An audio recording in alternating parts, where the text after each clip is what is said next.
हर हर महादेव। दोस्तों, जिंदगी बनाए आसान चैनल में आपका स्वागत करती हूँ।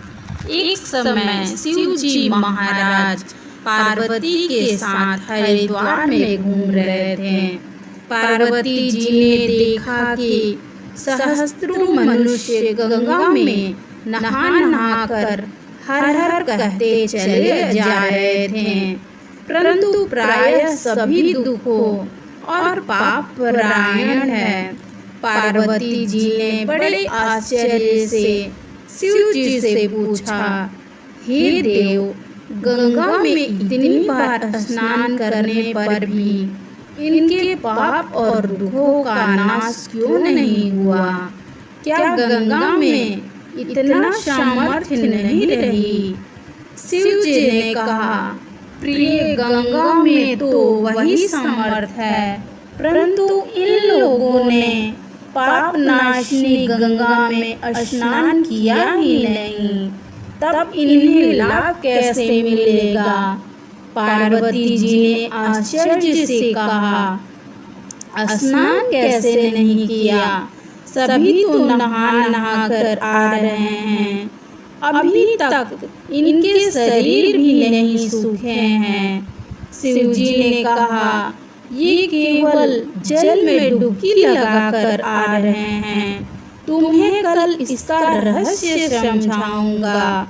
दूसरे दिन बड़ी जोर की बरसात होने लगी, गलियां कीचड़ से भर गई। एक चौड़े रास्ते में एक गड्ढा था, चारों ओर लपटीला कीचड़ भर रहा था। शिव जी ने लीला से ही वृद्ध रूप धारण कर लिया और दिन भी बस की तरह गड्ढे में जाकर ऐसे पड़ गए जैसे कोई मनुष्य चलता चलता गड्ढे में गिर पड़ा हो और निकलने की चेष्टा करने पर भी न निकल पा रहा हो। पार्वती जी को उन्होंने यह समझाकर गड्ढे के पास बैठा दिया कि देखो, तुम लोगों को सुना सुना कर यूं पुकारती रहो कि मेरे वृद्ध पति अकस्मात गड्ढे में गिर पड़े हैं, कोई पुण्य आत्मा इन्हें निकाल कर इनके प्राण बचाए और मुझ असहाय की सहायता करे।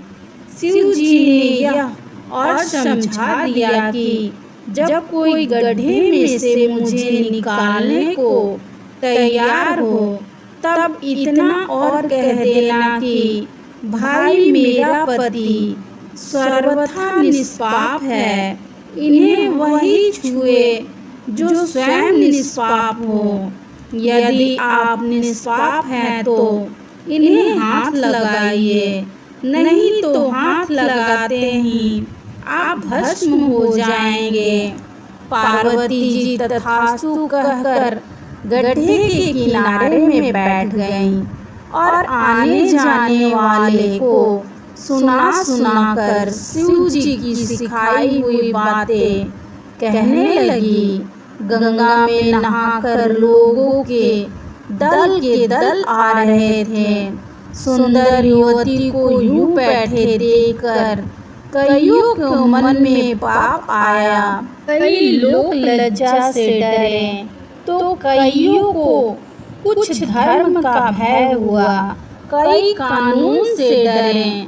कुछ लोगों ने तो पार्वती जी को यह भी सुना दिया कि मरने दे बूढ़े को, क्यों उसके लिए रोती है। आगे और कुछ दयालु सच चरित्र पुरुष थे, उन्होंने करुणावश हो युवती के पति को निकालना चाहा, परंतु पार्वती के वचन सुनकर वो भी रुक गए।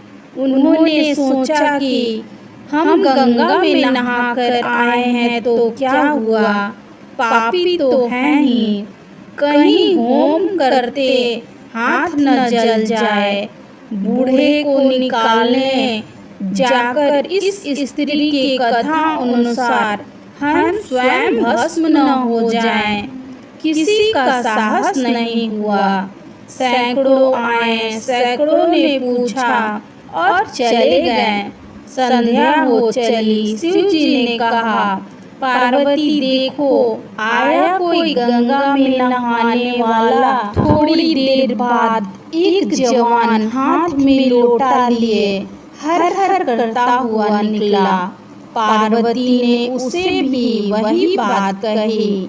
युवक का हृदय करुणा से भर आया। उसने शिव जी को निकालने की तैयारी की। पार्वती ने रोक कर कहा कि भाई, यदि तुम सर्वथा निष्पाप नहीं होगे तो मेरे पति को छूते ही जल जाओगे। उसने उसी समय बिना किसी संकोच के दृढ़ निश्चय के साथ पार्वती से कहा कि माता, मेरे निष्पाप होने से तुझे क्यों संदेह होता है? देखती नहीं, मैं अभी अभी गंगा नहाकर आया हूँ। भला गंगा में गोता लगाने के बाद भी कभी कोई पाप रहते हैं? तेरे पति को निकालता हूँ। युवक ने लपक कर बूढ़े को ऊपर उठा लिया। शिव पार्वती ने उसे अधिकारी समझकर अपना असली स्वरूप प्रकट कर उसे दर्शन देकर कृतार्थ किया। शिव जी ने पार्वती से कहा कि इतने लोगों में से एक इसने ही गंगा स्नान किया है। इसी दुष्टाष्ट के अनुसार जो लोग बिना श्रद्धा और विश्वास के केवल दंभ के लिए गंगा स्नान करते हैं, उन्हें वास्तविक फल नहीं मिलता। परंतु इसका यह मतलब नहीं कि गंगा स्नान व्यर्थ जाता है। विश्वास के साथ किया गया गंगा स्नान का मिलता है वास्तविक फल। तो शिव पार्वती का संवाद आपको जरा सी भी अच्छी लगी हो तो वीडियो को लाइक और चैनल को सब्सक्राइब करें, ताकि ऐसी ही हर धार्मिक वीडियो आप तक सबसे पहले पहुंचती रहे।